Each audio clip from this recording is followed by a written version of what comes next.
Now, who's at risk? We talked about risk factors a little bit. We wanted to get back to that. Tell us about who's really at risk for it. Yeah, so we know that family history, for example, is a risk factor. It might increase your risk from something like 1 or 2% to something like 15 or 20% if you have a primary relative, a parent or a sibling, for example, with glaucoma. So that's definitely an increased risk factor. Just because your parent has it doesn't mean you're guaranteed to get it, of course, but it does increase your risk. There are certain ethnic groups that are higher risk.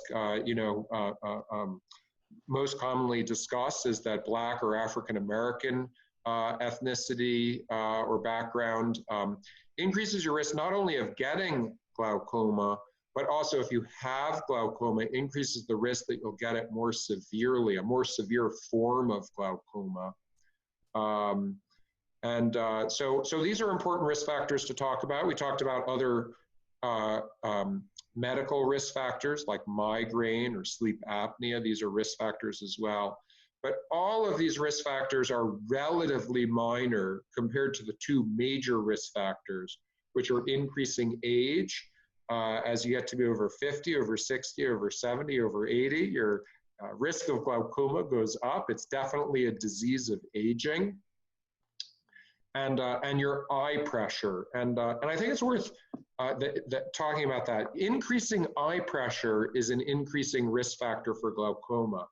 But many people with high eye pressures don't go on to develop glaucoma. So just because you have high eye pressure doesn't mean you have glaucoma. In fact, we have a different term for that. We call it ocular hypertension. Hypertension's high pressure.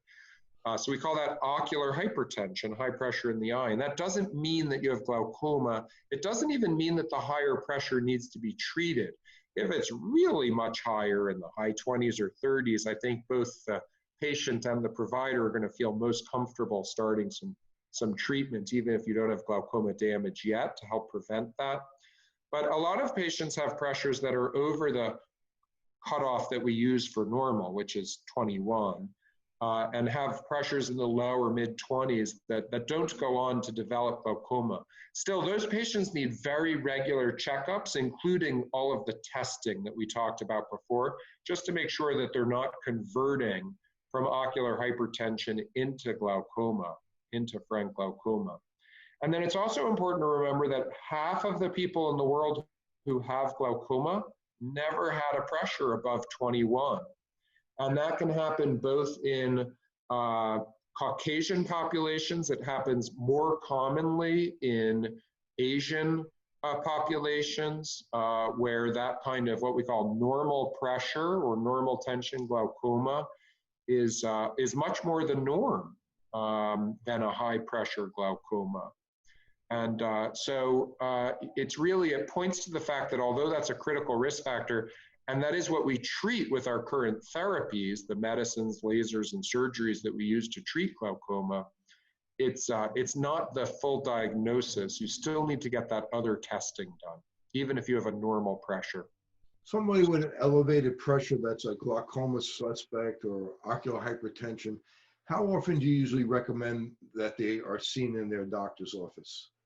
I would say at least once a year, and including in that once a year, some visual field testing, ideally some imaging of the back of the eye, at a minimum the fundus, the color picture of the back of the eye, we call it a fundus photograph, or the OCT, which as we talked about before, does give you those nice measures of the nerve fiber layer, and we can track those over time. So at least once a year for that full set of testing.